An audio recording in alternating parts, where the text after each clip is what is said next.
Hello friends, ఈరోజు తెలంగాణ స్టైల్లో చిక్కటి గ్రేవీతో మటన్ కర్రీ చూపించబోతున్నాను. ఎటువంటి హడావిడి లేకుండా చాలా సింపుల్గా, అదేవిధంగా చాలా త్వరగా ప్రిపేర్ చేసుకోవచ్చు. మరి ఎలా ప్రిపేర్ చేసుకోవాలో చూద్దాము. చివరి వరకు వీడియోని స్కిప్ చేయకుండా చూడండి. స్టవ్ ఆన్ చేసి కుక్కర్ పెట్టి ఆయిల్ వేసుకోవాలి.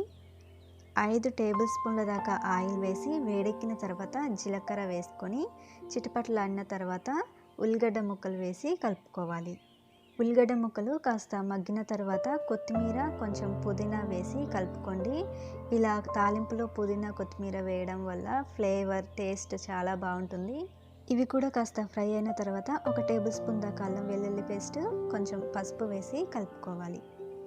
అలాగే 1/2 టీ స్పూన్ దాకా గరం మసాలా పొడి వేసుకోండి. అల్లం వెల్లుల్లి పేస్ట్ పచ్చివాసన లేకుండా వేయించుకున్న తర్వాత క్లీన్ చేసి పెట్టుకున్న మటన్ ముక్కలు 1/2 కేజీ తీసుకోవాలి. ఈ మటన్ కూడా పచ్చివాసన లేకుండా 5 నిమిషాల పాటు ఫ్రై చేసుకోండి. ఈలోపు ఈ మటన్లో ఉండే నీరంతా కూడా రిలీజ్ అవుతుంది. ఆ నీరంతా కొంచెం ఇంకిపోయేంత వరకు ఫ్రై చేసుకోండి. ఇప్పుడు సరిపడా కారం వేసి కలుపుకోండి. నేనైతే 4 టేబుల్ స్పూన్ల దాకా కారం తీసుకున్నాను. ఈ కారం వేసిన తర్వాత కూడా మూత పెట్టి 2 నిమిషాల పాటు మగ్గించుకోవాలి.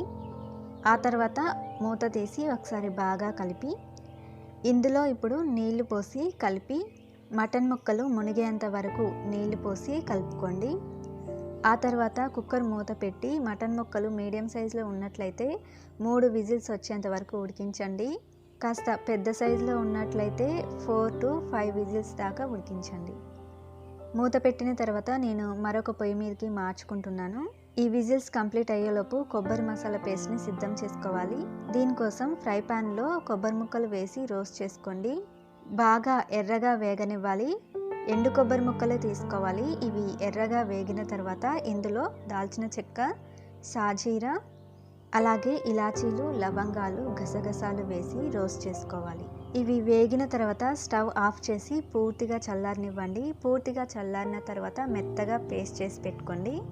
ఇప్పుడు 4 విజిల్స్ వచ్చిన తర్వాత నేను మూత తీసాను. మటన్ చక్కగా ఉడికిందండి. ఇప్పుడు నూరి పెట్టుకున్న కొబ్బరి, గసగసాల పేస్ట్ని వేసి కలుపుకోవాలి. ఆ తర్వాత మూత పెట్టి 2-3 నిమిషాల పాటు ఉడికించండి. 2-3 నిమిషాలు గడిచిన తర్వాత ఎసరు బాగా చిక్కబడుతుంది. ఇప్పుడు కొంచెం పుదీనా, కొత్తిమీర వేసి కలుపుకోండి.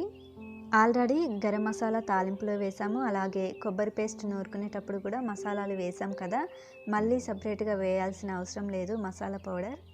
ఒకవేళ మీరు ఘాటు ఎక్కువ తినే వాళ్ళైతే మీ ఇష్టం అండి, వేసుకుంటే వేసుకోవచ్చు, లేదంటే అవసరం లేదు. కొంచెం ఎసరు ఉండనివ్వండి, మరీ పూర్తిగా గుంజనివ్వకండి. తెలుసు కదా, చల్లారితే ఇంకా చిక్కబడుతుంది. అంతే అండి, మటన్ కర్రీ రెడీ అయింది. ఈ కర్రీకి బగారా రైస్ పర్ఫెక్ట్గా సూట్ అవుతుంది. ఓకే ఫ్రెండ్స్, ఈ వీడియో మీకు నచ్చినట్లయితే లైక్ చేసి మై ఛానల్ని సబ్స్క్రైబ్ చేసి రెగ్యులర్గా ఫాలో అవుతూ ఉండండి. అండ్ ఇంతవరకు కూడా ఓపిక్గా చూసినందుకు మీ అందరికీ కూడా థ్యాంక్ యూ వెరీ మచ్.